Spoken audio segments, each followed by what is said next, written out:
Hi, my name is Todd Stanley. I want to welcome you to another edition of Todd Talk, where we take teaching theory and turn it into teaching practice. The topic for today's talk will be cluster grouping and how you can use cluster grouping as a method of gifted service and what that looks like. So, the first thing I want to do is make sure that I explain what cluster grouping is. So, how cluster grouping works basically is you take students of similar ability and you cluster them together. In this case, this would be gifted students. So, and it's done by grade level, by subject area. So, for instance, if you have 9 fifth grade ELA kids who are gifted in reading, rather than spread them out amongst 3 or 4 classrooms, you put them all in one classroom, and then you specifically try to meet their needs because they're gathered together in one spot. And then you would fill the rest of the class with not necessarily gifted kids because you only have the 9, but they would be kids who are average or above average in language arts. That the gap that the teacher is having to teach is much less. It's much shorter. So if you put special ed students in with gifted kids or low achieving kids in with gifted kids, what's going to happen is that's just too big of a gap to try to differentiate with. And so as a result, the curriculum will become watered down or will be compromised as a result. So like I said, this is a smaller range of abilities. And because of this, the teacher is able to meet the individual needs of these students. And it can work in all grade levels and all subject areas. It is a very economical way for gifted services because you don't need to have necessarily specially trained teachers or special curriculum.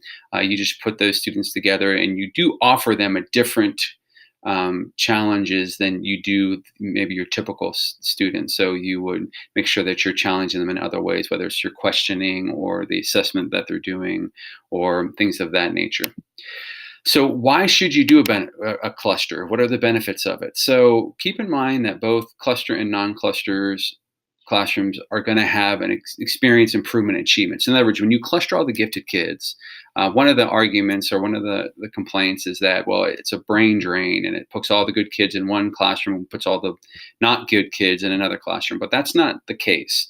Actually, what it does is it allows the cluster classroom to meet the needs of those individual students and even the non-cluster classroom because those students are, again, within a small range of ability. And so you can better meet their individual needs.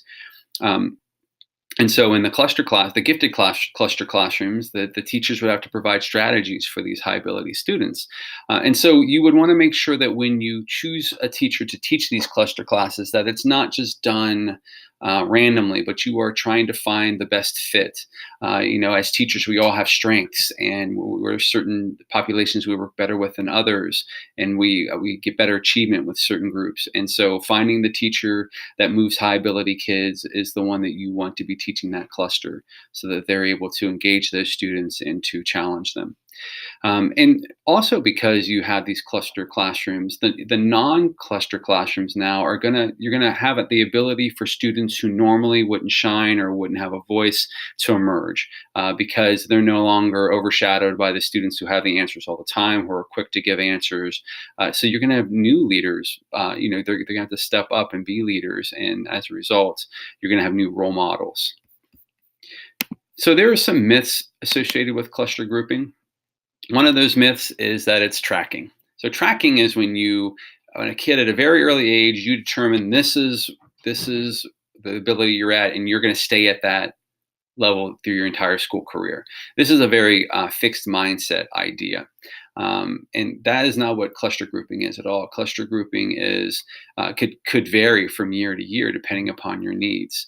So it's not going to be like you're in this cluster group year, grade 2, and you're going to be in it 3 and 4 and all the way up until you graduate. And it doesn't necessarily work like that.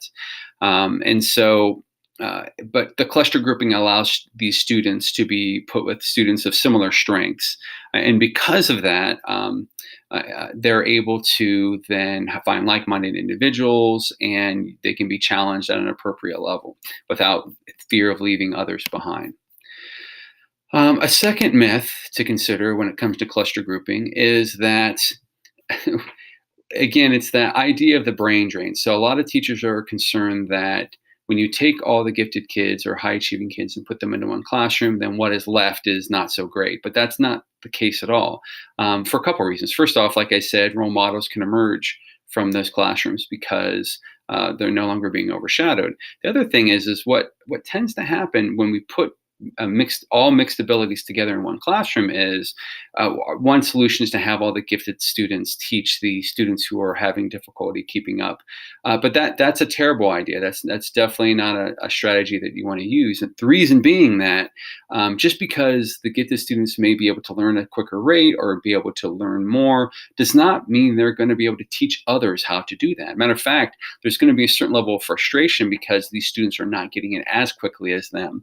And so it doesn't benefit either of the groups. And so you definitely should never have gifted students work with low achieving students and to tutor them or to help them in that regards within class, because neither of the needs of those students are being met as a result.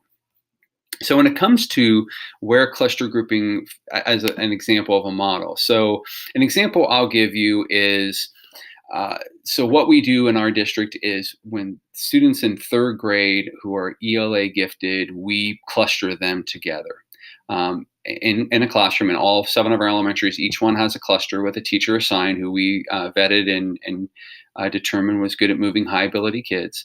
And they meet the needs of those kids in that classroom. And the reason for us doing that is because we have a math program already, math enrichment, that goes to a resource room, and they are getting their needs met there. But we found we had a large ELA population that was not having its needs met. And so we figured the cluster was a good way to do that. We also offer clusters at our 6th grade math level. And the reason for that is that we do have gifted services for math students.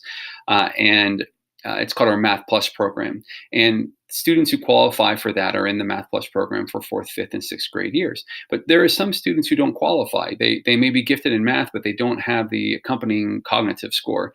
But we want to make sure that their needs are being met. So in the 6th grade, we cluster those students together. And rather than accelerate them like we do our Math Plus students, we enrich them. So we go deeper. We look at things at a much deeper level than they would if they were in a typical classroom. So that's the way that we cluster here. There are other models, such as the one that you see here, where you create these differentiated clusters. And as you can see in classroom A, you put the 6 gifted kids all together along with a group of average kids and a group of just below average. And what you're seeing in the gap or the band of achievement is much smaller. So teachers are able to meet the needs of those individual students. Similarly, with classrooms B and C, which are the same, you're putting high achieving kids in there with average, below average, and far below average. And that way there's not as large a gap. If you're going from gifted all the way to far below average, that's a huge gap for teachers to overcome and can be very tricky. Differentiation is a difficult enough thing to accomplish anyways, but the larger gap, the more difficult that is to accomplish. As for where cluster grouping fits in on the grand scheme of gifted services, so you can see in this pyramid, so acceleration requires that students are moved up a grade to take courses, or are the entire class is accelerated and they're doing 7th grade work even though they're only 6th graders. So that's pretty that's pretty intensive, very involving the way you set that up. Then you have your direct gifted services. We talked about the magnet program. There are resource rooms, which we'll talk about later. But these are not as involved as the acceleration, but they are more involved than your typical classroom. The cluster grouping is a low impact economical way to meet the needs of gifted students. And what I mean by low impact is it doesn't impact like the classrooms or the teachers in the regard of hurting them in any way. It does impact in that you are meeting the needs of these individual students, and so they're going to achieve at a higher level. But it's not going to be as costly as maybe as direct gifted services, and it's not going to be as involved as maybe acceleration. And then you see at the bottom of this pyramid, you have your advanced courses in differentiation. So unfortunately, in some districts, the answer is just to differentiate in any classroom. And the difficulty again there is if you don't cluster students, the gap is just really wide and it's very difficult for that differentiation to happen. So in a nutshell, that's cluster grouping. Again, We use a combination of cluster grouping and magnet program and resource room in our district to meet the needs. We have a pretty large population, and as a result, we have different needs and different ways to meet those needs. You may be in a smaller district that doesn't have that many gifted students, so as a result, you might want to cluster them, and so that it's not so you're not having a resource room with like 2 or 3 students, but instead they're in a classroom clustered together and they can work together.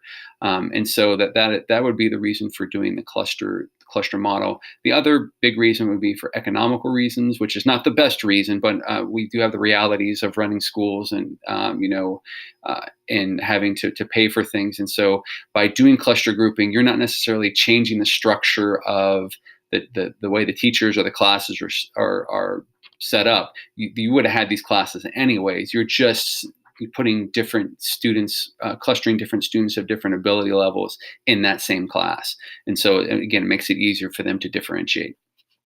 I would like to leave you with this thought when it comes to cluster grouping and putting students of similar ability together, because there are some myths, which I've already discussed, and there's some accusations of elitism by putting all the students together who are of high ability. But I want you to look at it like this. So imagine you have a high school sports program. So, and it's the basketball program. So you wouldn't take all your basketball players and throw them onto the same team.